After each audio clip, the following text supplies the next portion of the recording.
باللہ من الشیطان الرجیم بسم اللہ الرحمن الرحیم۔ آپ کا استاد شیخ محمد سعید ماسٹر ایچ ایس گن چبوترا آپ کی خدمت میں حاضر ہے۔ 10ویں جماعت کا کلاس ہے۔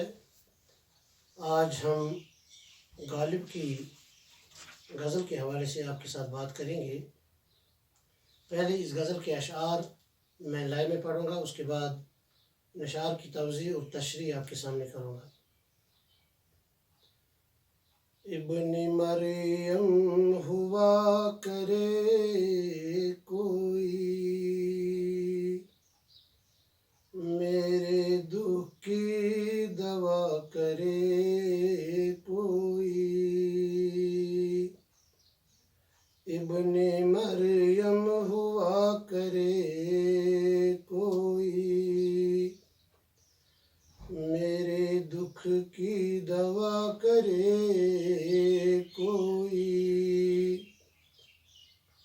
بک رہا ہوں جنوں میں کیا کیا کچھ نہ سمجھے خدا کرے کوئی۔ کچھ نہ سمجھے خدا کرے کوئی۔ نہ سنو گر برا کہے کوئی، نہ کہو گر برا کرے کوئی۔ روک لو گر غلط چلے کوئی، بخش دو گر خطا کرے کوئی۔ کون ہے جو نہیں ہے حاجت مند، کس کی حاجت روا کرے کوئی۔ کس کی حاجت روا کرے کوئی۔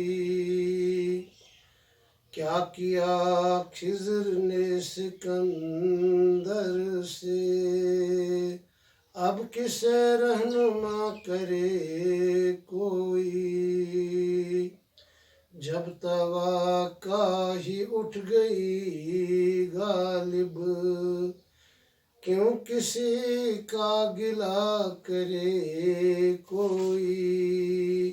ابن مریم ہوا کرے کوئی۔ دیکھیں، ابن مریم ہوا کرے کوئی، میرے دکھ کی دوا کرے کوئی۔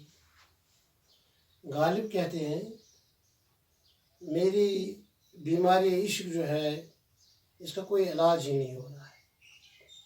کاش اس بیماری کا علاج ہوتا، چونکہ شاید اس بیماری کی وجہ سے، عشق کی بیماری کی وجہ سے اپنے آپ کو لا علاج سمجھتا ہے، وہ مایوس ہو چکا ہے۔ وہ چاہتا ہے کاش کوئی ایسا بندہ پیدا ہو جائے جو ابن مریم جیسا ہو، کیونکہ ابن مریم جو تھے حضرت عیسیٰ علیہ نبینا علیہ السلام، اللہ تعالیٰ کی مدد سے، اللہ تعالیٰ کے اذن سے وہ مردوں کو زندہ کیا کرتا تھا۔ تو یہاں پر اس نے اشارتاً کہا ہے کاش، چونکہ ایسی لا علاج بیماری ہو چکی ہے، اس کا کوئی دوا ہی نہیں ہو رہا ہے، کاش کوئی ایسا شخص پیدا ہو جائے جو میری اس بیماری کا علاج کرے۔ بک رہا ہوں جنوں میں کیا کیا کچھ نہ سمجھے خدا کرے کوئی۔ جنون کی حالت میں پتہ نہیں میری زبان سے کیا نکلتا ہے، جنون کی حالت میں پتہ نہیں کون سی بکواس میں بک رہا ہوں، لیکن چاہتا ہوں کہ کسی کو میری یہ بکواس اللہ تعالیٰ ایسا کرے کہ کسی کو جنون کی حالت میں جو میں بکواس کرتا ہوں، جو میں فضولیات بک رہا ہوں، اللہ تعالیٰ کرے کہ کسی کو یہ فضولیات، یہ بکواس سمجھ نہ آئے، کچھ نہ سمجھے خدا کرے کوئی۔ نہ سنو گر برا کرے کوئی، نہ کہو گر برا کرے کوئی۔ اگر آپ کو کوئی گالی دے، برا کہے، آپ اس کی بات ہی نہ سنو۔ برے بات کہنے والے کی بات کی طرف کان ہی نہ دو، بری بات کہنے والے کی بات ہی نہ سنو۔ نہ کہو گر برا کرے کوئی، اگر آپ کے ساتھ کوئی اب برا کرتا ہے تو اس کے ساتھ برائی کا جواب برائی سے مت دو، بلکہ برائی کا جواب اچھائی سے دو، برائی کا جواب بھلائی سے دو، تاکہ وہ آپ کی عظمت کا قائل ہو جائے۔ روک لو گر غلط چلے کوئی، بخش دو گر خطا کرے کوئی۔ اگر کوئی غلط راستے پر ہے، کوشش کرو کہ اس کو روک لو، کیونکہ رسول اللہ صلی اللہ علیہ وسلم نے بھی فرمایا ہے انصر اخاک ظالما او مظلوما، اپنے بھائی کی مدد کرو چاہے وہ ظالم ہو چاہے مظلوم ہو۔ تو صحابہ نے عرض کیا ہمیں تو سمجھ آتا ہے کہ مظلوم کی مدد کیسے کی جاتی ہے، لیکن یہ سمجھ نہیں آیا کہ ظالم کی مدد کیسے کی جائے۔ تو رسول اللہ صلی اللہ علیہ وسلم نے فرمایا، کتاب المظالم بخاری شریف میں، امام بخاری میں یہ حدیث لایا ہے کہ رسول اللہ صلی اللہ علیہ وسلم نے اس سوال کے جواب میں، صحابہ کے سوال کے جواب میں فرمایا کہ ظالم کی مدد یہ ہے کہ ظالم کو غلط کرنے سے، ظلم کرنے سے روک لو، وہی ظالم کی مدد ہے۔ انصر اخاک ظالما او مظلوما، روک لو گر غلط چلے کوئی، بخش دو گر خطا کرے کوئی۔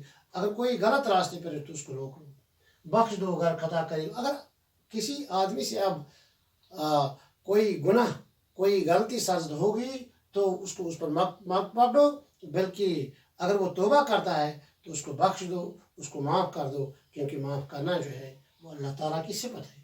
کون ہے جو نہیں ہے حاجت مند، کس کی حاجت روا کرے کوئی۔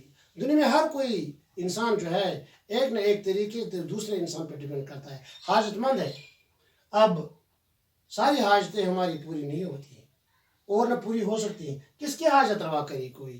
تو اس لیے لوگوں کے سامنے یہ حاجتیں لینا اور ہم یہ توقع رکھیں گے کہ ہماری ساری حاجات پوری ہو سکتی ہے، ایسا ہو ہی نہیں سکتا ہے۔ اس لیے حاجت پوری کرنے والی ذات جو ہے وہ اللہ تعالیٰ ہے۔ تو اس لیے ان باتوں کی شکایت کرنا ہی چھوڑ دو، یہ معاملہ جو ہے اللہ تعالیٰ کے حوالے کرو۔ کیا خضر نے سکندر سے، آپ کسے رہنما کرے کوئی۔ سکندر اعظم جو تھا، کہتے ہیں مشہور واقعہ ہے کہ حضرت خضر علیہ السلام اس کے ساتھ ہم سفر ہو گئے، تو اور اس کے بعد حضرت خضر جو تھا اس نے اس کو دریا پہ لے لیا، یہ مشہور واقعہ ہے۔ تو دریا پہ لینے کے بعد چونکہ وہ وہاں سے بھی پھر واپس آ گیا، حالانکہ اس کا جو ہمراہ بنا تھا، اس کا جو گائیڈ بنا تھا وہ حضرت خضر بنا۔ کیا خضر نے سکندر سے، تو یہ ایک تلمیحی شعر ہے کہ حضرت خضر کی رہنمائی ہونے کے باوجود بھی اسکندر آب حیات نہ پی سکا، اس لیے اوروں سے اب رہنمائی کی کیا توقع کی جا سکتی ہے۔ جیسے کہ ایک فارسی شاعر ہے، اس نے کہا ہے تہی دستان قسمت راج سود از رہبری کامل۔ اگر رہبری کامل ہو لیکن اپنی بد نصیبی ہو، اپنی بدقسمتی ہو، تہی دستان قسمت راج سود از رہبری کامل، اور تو اگر رہبری کامل بھی ہو لیکن اپنی بدقسمتی ہو تو اسے کچھ ہاتھ نہیں آ سکتا ہے۔ کیوں؟ تہی دستان قسمت راج سود از رہبری کامل کہ خضر از آب حیوان تشنہ میں آرد سکندرا۔ اگر خضر بھی ہم سفر ہو تو پھر بھی وہ سمندر سے پیاسا ہی واپس آ جائے۔ جب توقع ہی اڑ گئی غالب کیوں کسی کا گلہ کرے کوئی۔ گلہ تو اپنوں سے کیا جاتا ہے، گلہ تو غیروں سے نہیں کیا جاتا ہے، لیکن جب توقع ہی اڑ گئی، جب اب توقع ہی نہ رہی ہو، جب اپنوں سے بھی توقع نہ رہی ہو تو پھر گلہ کرنے کا کیا مطلب ہے۔ جب توقع ہی اڑ گئی غالب کیوں کسی کا گلہ کرے کوئی، تو گلہ کرنا فضول کام ہے، شکایت کرنا فضول کام ہے۔ تو یہ تھی اسد اللہ خان غالب کی غزل، تو جس کا پہلا شعر تھا ابن مریم ہوا کرے کوئی، میرے دکھ کی دوا کرے کوئی۔ امید ہے آپ کو ان اشعار کی تشریح سمجھ میں آئی ہوگی۔ دیجیے اپنے میزبان شیخ محمد سعید کو اجازت۔ السلام علیکم ورحمۃ اللہ وبرکاتہ۔